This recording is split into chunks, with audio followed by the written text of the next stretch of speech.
صلى الله على نبيه الكريم. السيد رئيس الاتحاد الدولي للصحفيين، سيد الأمين العام للاتحاد الدولي للصحفيين، السيد رئيس اتحاد الصحفيين الأفارقة، السيد المفوض السامي للاتحاد الدولي للصحافة، السيد رئيس ونائب رئيس الاتحاد الدولي للصحافة المقيم العرب، السيد رئيس رابطة الصحفيين الموريتانيين، زملائي زميلاتي الإعلاميين والإعلاميات، السلام عليكم ورحمة الله تعالى وبركاته. يسعدني أن أشارك معكم اليوم فعاليات افتتاح المؤتمر الدولي للاتحادات العالمية، وهي اتحادات تجسد وتختزل نضالات الصحفيين وانتصارات الصحفيين وانكسارات الصحفيين أيضا. هي نضالاتهم، هي مكاسبهم التي حققوها، هي هذا الصوت الصارخ الذي يصلح بالحق حينما تنتهك حرية الصحافة، هذا الصوت هذه اليد المساعدة أيضا التي تتآزر الصحفيين عندما يتعرضون لانتهاكات في حرياتهم وفي رسالهم. هي هذه عين الباحثة الشاخصة لكل ما قد يرتبط بالمشهد الإعلامي العالمي العربي والإفريقي من انتهاكات، مؤيدة ومناصرة للصحفيين، مشخصة ومدققة لوقائعهم وواقعهم، وساعية إلى المزيد من تطوير أدائهم، خدمة لحق المواطن بالإعلام ولحق المواطن بتوفير إعلام نوعي مهني متنوع، ولتكريس الحق بالإعلام الذي أصبحت المعرفة فيه ملكا إشاعيا عالميا تتهدده مخاطر متعددة من الأخبار الزائفة والخطابات الفرعية، وتتهدده مخاطر بنيوية منها هشاشة أوضاع الصحفيين ومستوى الضغوط التي تمارس عليهم والتحديات التي يواجهونها في سياقات عالمية مختلفة. لذلك هذه هي كل الاتحادات العالمية والإقليمية التي تنشط في مجال حرية الصحافة والدفاع عن الصحفيين وتعزيز كفاءاتهم ووسائلهم المادية والمعنوية وحماية حقوقهم كذلك. الاتحاد الدولي، اتحاد الصحفيين العرب، واتحاد الصحفيين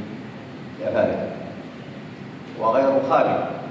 أن اختيار بلادنا لاحتضان هذا الملتقى الدولي لمزيد من تنسيق العمل بين الاتحادات الدولية له دلالته الرمزية كبيرة. كل هذه القامات التي نراها الآن وهي شبت وشابت بالإعلام وبالإسلام وحرصت طيلة مسارها على أن تطلع بالدفاع عن حقوق العاملين بهذا الحقل هو الحق الإعلامي، تنادوا وتداعوا إلى موريتانيا من أجل الاحتفاء والاحتفال بإيجاد آلية تنسيق مشتركة بين كل هذه الهيئات تعزيزا لهم، وحق لهم أن يفعلوا ذلك لأسباب متعددة. فالزمان هو زمان تحتل به موريتانيا الرتبة الأولى عربيا وإفريقيا في مجال حرية الصحافة، والثالثة والثلاثين عالميا. والدولة التي اخترتم أن تكون محلا لذلك رئيسها يرأس الاتحاد الإفريقي. اتحاداتها مؤسسة وفاعلة وناشطة في كل هذه الاتحادات، ومسؤول إعلامها أحد عناصركم السابقة، والمكاسب التي حققتها في مجال حرية الصحافة غير مسبوقة على المستوى العربي وعلى المستوى الإفريقي. هذه كلها خصال تطمئن على أن عملية احتضان موريتانيا لهذا الاجتماع محقة فيها موريتانيا ومستحقة لها، ومهيئة أيضا لمستقبل أفضل لمزيد من حماية الصحفيين وترقية حقوقهم. السيد الرئيس، السادة الرؤساء، تحدثت قبل قليل أو أشرت إلى السياق الحاضن الإعلامي الحاضن لحرية الصحافة في موريتانيا. وقبل 3 سنوات أسس فخامة رئيس الجمهورية السيد محمد الشيخ الغزواني لجنة لإصلاح الصحافة تم اختيارها من أوساط وأجيال مختلف الصحفيين، عمدت إلى تشخيص دقيق لواقع الصحافة في موريتانيا، وأصدرت تقريرها العام وهو التقرير الذي تبنته الحكومة وبدأت تطبيق مخرجاته بشكل نوعي. ترتب على ذلك إدخال المزيد من الإصلاحات والعوامل والتوابل الاقتصادية والاجتماعية، توسيعا للحريات وتعزيزا لكفاءات الصحفيين، تعزيزا للبعد التمثيلي لجسم الصحفيين، وتمت مراجعة الأطر القانونية الناظمة للمشهد الإعلامي بما فيها القانون المنشئ للسلطة العليا للصحافة والسلبيات البصرية، وتمت مراجعة قانون تحرير الوكالة السلبية البصرية 45/2010، وكذلك الشأن إصدار القوانين المرتبطة بالخدمة الإلكترونية ومرسوم البطاقة الصحفية، والعمل جار على المزيد أيضا من استصدار أو إكمال الإصلاحات المرتبطة بإصدار البطاقة المرسوم بعد إصدار القانون المهني للصحافة، إصدار مرسوم البطاقة الصحفية ومرسوم الإذاعات الجمعوية ومرسوم الدعم للعموم للصحافة. كل هذه ترسانة قانونية ناظمة تم تحسينها لفائدة الصحفيين ولفائدة توسيع الحريات كما أشرت،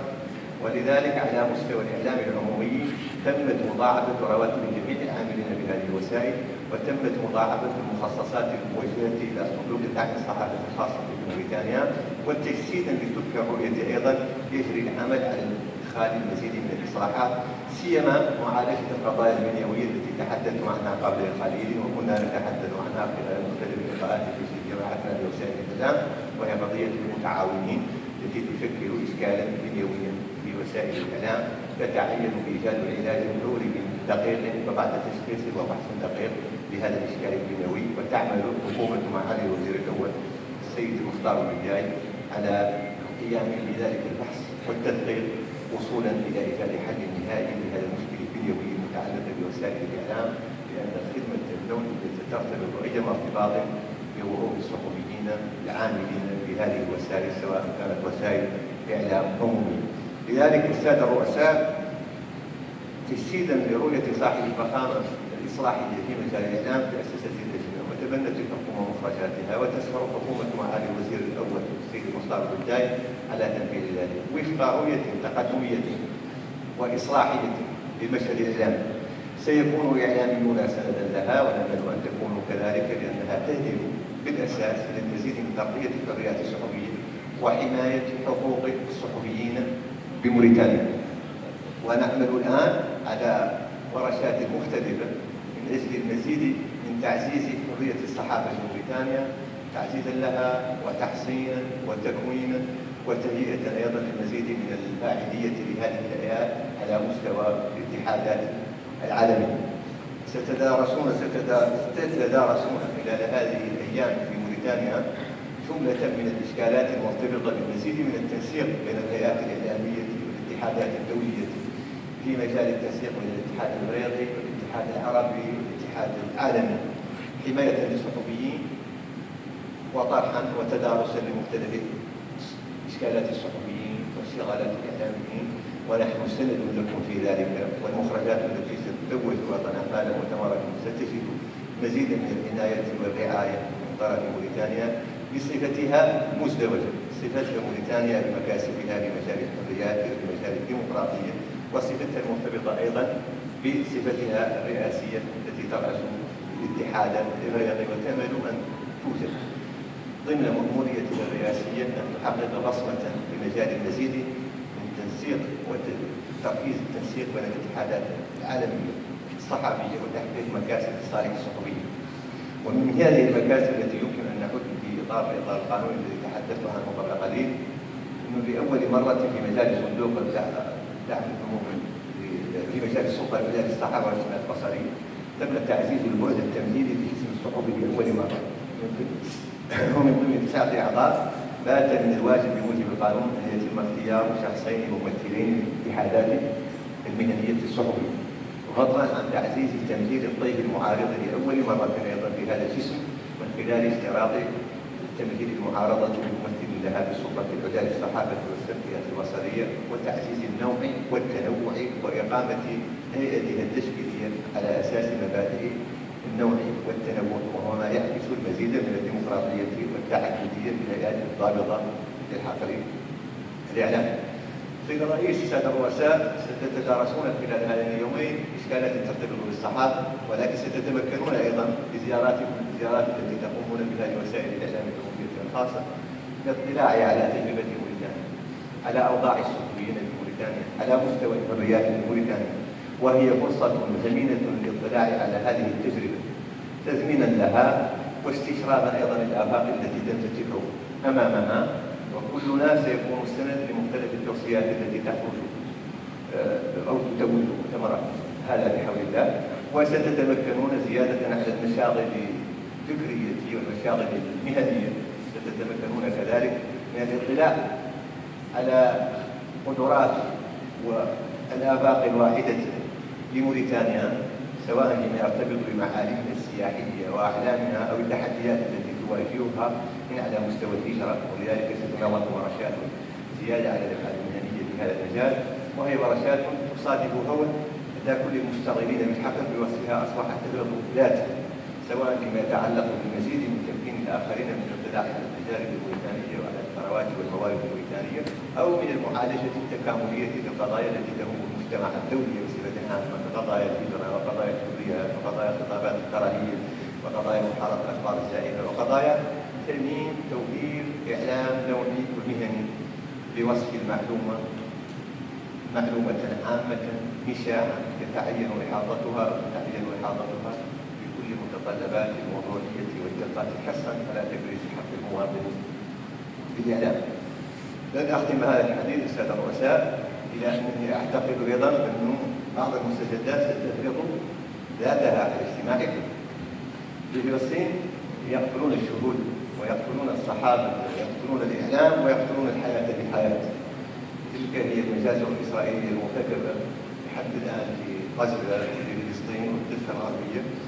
ومن أوجب واجباتنا اطلاع على مسؤوليات حماية الصحفيين وحماية الإنسان أن نطلع بجهد مقدر في هذا الجانب بتنديد المجازر المتواصلة ووقفا ودعما لقضية الفلسطينية وتأمين حماية الشهود والإعلام من وهذه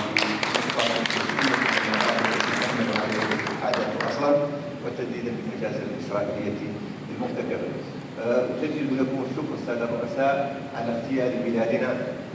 باحتضان هذا اللقاء النوعي الامتحان الدولي. شكر موصول لرئيس رابطة الصحفيين الموريتانيين زميل موسى البري على المبادرة بهذا الاجتماع المقدرة لضيوفنا وهم في بلدهم موريتانيا